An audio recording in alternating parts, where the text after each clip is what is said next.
모멸감을 느낄 정도로 회사에서 아마 강하게 푸시를 할 겁니다. 그럼에도 불구하고 정시 출근, 정시 퇴근을 하면 월급을 안 줄 수도 있겠지만 그 부분 앞서 얘기했던 노동위원회나 법적으로 가면 결국은 법정 이자 플러스해서 다 돈을 받을 수가 있습니다.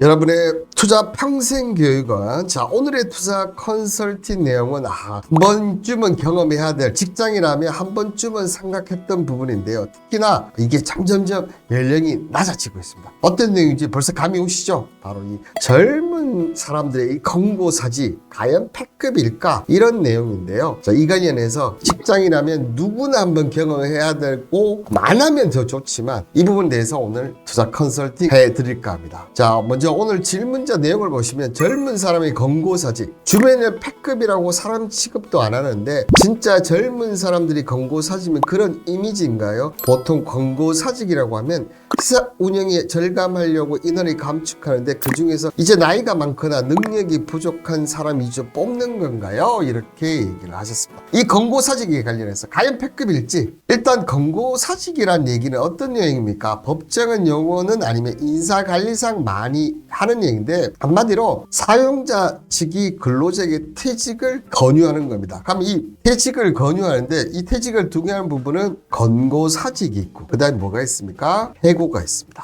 이 해고가 두 개가 있는데 이 권고사직과 해고는 크게 다르는데 그게 어떠냐면 가장 큰 포인트는 이거예요. 자, 해고는 사업자가 그냥 일반적인 통보를 하면 끝입니다. 그렇지만 이 권고사직은 근로자가 어떻게 됩니까? 사직의 의사 표시를 꼭 표시를 해야 돼요.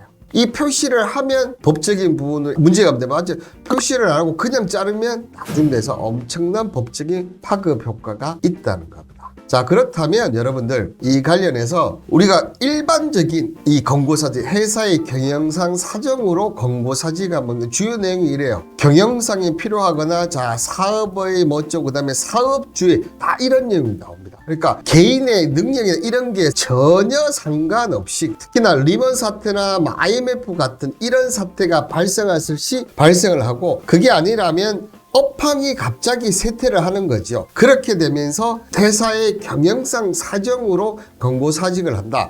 이럴 경우는 어떻게 됩니까? 어쨌든 권고사직할 때 뭐 명퇴금을 은행 같은 경우는 고액의 명퇴를 받지만 그렇지 못하는 중소업체가 많지 않습니까? 그렇게 되면 우리가 이 실업급여라도 받아야 되는데 그렇죠? 이런 내용이면 실업급여를 받을 수가 있습니다. 자, 그런데 이거 말고 근로자의 귀책 사유로 권고사직을 건의할 때가 있습니다. 자, 무단 결근하거나 형법적 법률적으로 형사법적으로 된다든지 자 징계 해고에 해당하지만 사업주가 권유해서 권고사직 이거는 정말 사업주가 착한 사람들이에요. 그죠? 그 다음에 근로계획을 위반하거나 자 우리 일반인 수습이라고 하죠. 3개월 이내에 근무한 경우 그 다음에 월급 근로자가 6개월 기간을 미충족할 경우 이런 근로자의 귀책 사유로 권고사직을 했을 때 어떻게 보면 앞서 오늘 질문자에 해당되는 내용은 이렇게 했을 때 오죽하면 뭐 회사는 잘 돌아가는데 이런 걸로 권고사직했다 특히 젊은 사람이 했다 이렇게 하면 패급이다 이렇게 얘기하실 수가 있는데요. 이 부분 같은 경우는 제가 이제 증권회사에서 한 18년 있었지 않습니까? 이 부분을 좀 관련해서 좀 얘기를 드린다면 2012년 회계연도 끝나고 3월쯤가 대대적인 감원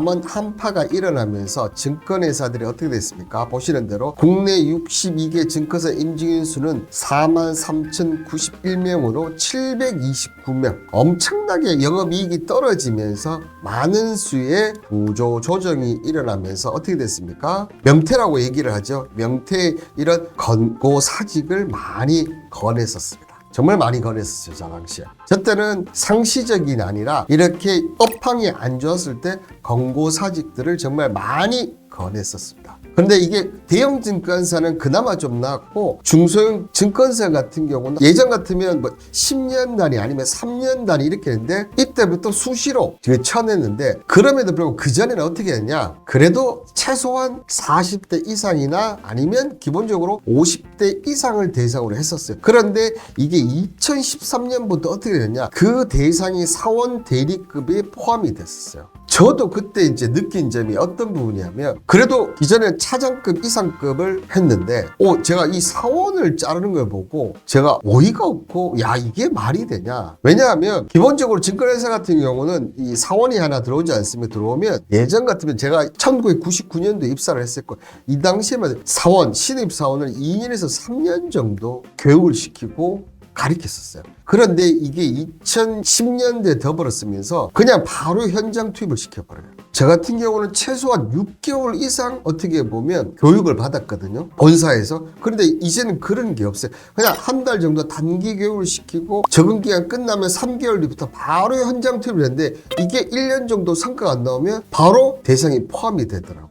그래서 제가 이건 좀 심하지 않느냐, 정말 저도 좀 깜짝 놀랐었고요. 근데 여러분들, 이게 그 당시에 이런 직원이 한 명 있었어요. 그 실적을 못 내고 막내였는데 정말 그 직원도 스트레스를 많이 받았을 거예요. 근데 그러니까 이 영업점이었거든요. 영업점이 봤을 땐 패급이 됩니다. 어떻게 보면 그 직원이 술도 잘 못 마셨고 고객 응대 이런 부분도 잘 못했었고 안 맞는 부분들이 좀 있었어요. 그렇게 돼서 권고사직을 시키려고 했는데 저 같은 이게 그 당시 제가 아마 대리나 과장을 달았지 싶은데요. 우리 이 직원들이 아니 신입사원들을 이렇게 하는 게 말이 되느냐, 그렇게 하면서 어떻게 했냐면 이 직원을 본사로 보내버렸어요. 본사 애널리스트로 보냈거든요. 근데 어떤 결과가 나타난 줄 아십니까? 이 직원이 3년 뒤에 최고 애널리스트가 됐어요. 권고사직을 하려고 했던 이 신입 막내가 애널리스트 가서 3년 뒤에 최고 애널리스트가 됐다. 그러니까 불나방님이 얘기했던 적성 찾았는데 적성을 찾은 거예요. 저는 그렇게 씁니다. 물론 정말 말도 안 되고 그런 직원들이 분명히 있을 수는 있습니다. 근데 그 확률은 정말 떨어지고, 어떻게 보면 첫 폼을 증권회사 와서 그 직원 같은 첫 폼을 잘못 맞은 거예요. 근데 오히려 다른 쪽 본사 쪽 가서 자기가 맞는 폼을 참으니까 이런 식으로 최고 애널리스트가 되면서 오히려 스카우트의 대상이 되면서 오히려 다른 증권사 애널리스트로 옮겨갔어요. 그것도 억대의 연봉을 받으면서 말이죠. 그렇기 때문에 앞서 질문하신 분 내용대로 기본적으로 패급으로 보는 게 맞지만, 제가 얘기드리고 싶은 부분은 이 부분이에요. 적성 부분 분명히 있고, 자 여기에 우리나라는 아직까지는 있는 상하의 이런 직장 문화가 분명히 있어요. 그렇다 보니까 줄을 잘 쓰는 애가 살아남아요. 능력 떠나서 저는 개인적으로 다른 직원이 오히려 나가야 되는데 줄 잘 쓴 직원들은 안 나갑니다. 능력 대신 아직까지는 대한민국에 이런 문화, 어떻게 보면 없애야 될 이런 문화가 있다는 거죠. 그런 쪽에서 봤을 때는 패급, 젊은 직원 권고사에 따라 패급일 수가 있다는 겁니다, 여러분. 자, 3년 만에 베스트 애널리스트가 죽어다 노력했는 부분도 있을 거고, 자기 적성에 맞다는 거. 그러니까 젊은 사람의 패급을 본다고 해서 전혀 나쁜 케이스가 아니라는 점 꼭 밝혀드리겠고요. 그리고 이 권고사직 관련해서 특히나 젊은 분들이 당하면 회사에서 압박을 주면 어쩔 줄은 몰라 해서 그냥 회사가 하자는 대로 하는데요. 절대 그러시면 안 된다는 거. 자, 이런 권고사직에서는 가장 필요 충분 조건이 뭡니까? 꼭 필요한 것이 사직서입니다. 아니면 구두라도 이런 통화를 해서 사직하겠습니다, 이런 말이 분명히 필요합니다. 근데 이 부분이 얼마나 중요하면, 노동위원회에서 부당해고 구제 시정을 하더라도 자필로 서명한 사직서가 있는 경우 99.9% 확률로 이기지 못한다. 그러니까 못 이긴다는 얘기입니다. 회사의 강요에서 어쩔 수 없어 쓸 수밖에 없었어 한들 절대로 안 된다. 뭐 때문에? 자필 서명이 들어갔기 때문에. 그렇기 때문에 혹시라도 이 젊은 분들이 이런 걸 받았다, 절대로 먼저 자필 서명을 하면 안 된다는 겁니다. 자, 그렇다면 어떻게 해야 되느냐? 자, 자신도 회사에 더 이상 다니고 싶지 않아서 권고사직을 수용하는 경우가 있을 수도 있고 아닐 수도 있지만, 최소한 뭡니까? 자, 해고에 준하는 조건 이상의 보상을 요구해서 협상을 하라는 거예요. 기훈정님 얘기처럼 정말 대한민국에 못된 기업들이 많이 있습니다. 특히 대기업이 제가 볼 때 더 못됐다고 얘기를 드리고 싶은데요. 직장인들 한켠에 마음의 소리 사직서 분명히 있습니다. 자, 기본적으로 해고 예고수당은 명목으로 1개월 혹은 그 이상의 급여를 요구하고, 고용보험 실권 상실 신고할 때 권고사직으로 시력급여를 수급을 최소한, 이건 어떻게 보면 저는 최소한이 조건이라고 생각합니다. 어쨌든 이 부분들 있잖아, 이런 해고에 준하는 조건, 명퇴를 했다 하면 명퇴에 준하는 조건을 걸라는 거예요. 물론 권고사직을 해서 그거에 대해서 얘기 안 하면 회사가 정말 차갑게 몰고 내가 자존감, 모멸감을 느낄 정도로 회사에서 아마 강하게 푸시를 할 겁니다. 그럼에도 불구하고 정시 출근, 정시 퇴근을 하면 월급을 안 줄 수도 있겠지만 그 부분 앞서 얘기했던 노동위원회나 법적으로 가면 결국은 법정이자 플러스해서 다 돈을 받을 수가 있습니다.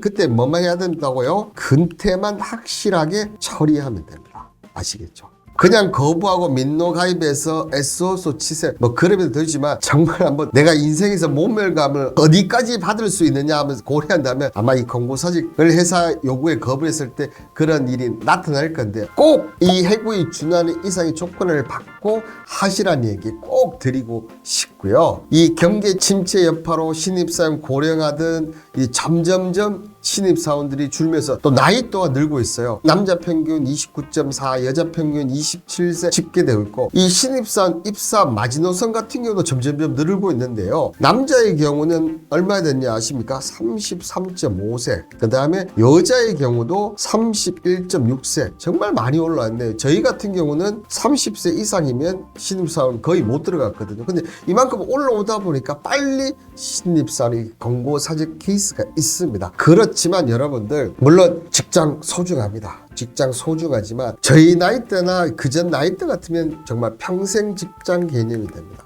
그런데 지금은 그게 아니라는 거죠. 지금은 평생 직장 개념이 아니고 내가 권고사직 때다 젊은 나이인데 자존감 낮출 필요가 없습니다. 이 회사가 나랑 안 맞는구나. 어쨌든 그 회사 입사했을 때 내가 원서를 쓰고 시험 치고 특히 대기업이나 이런 기업들 보면 다 시험 쳐서 능력을 인정받고 갖는 겁니다. 다만 내가 그 회사와 안 맞는 케이스, 그 회사가 사정상 어렵거나 아니면 내가 그 회사 안 맞는 것밖에 없다는 겁니다. 그렇다면 오히려 지금 제 나이에 권고사직 당했다고 여러분들 한번 생각해 보세요. 할 게 없어요. 물론 저는 제 발로 증권회사를 뛰쳐나왔지만 정말 몇 년간은 힘들었지만 지금은 오히려 제 생각에 뭐냐, 증권회사를 정말 빨리 나오기를 잘했구나. 저는 이런 생각을 많이 합니다. 왜냐하면 증권회사 배웠던 것보다는 오히려 제가 증권을 뛰쳐나와서 배운 게 너무 많기 때문에 그렇거든요.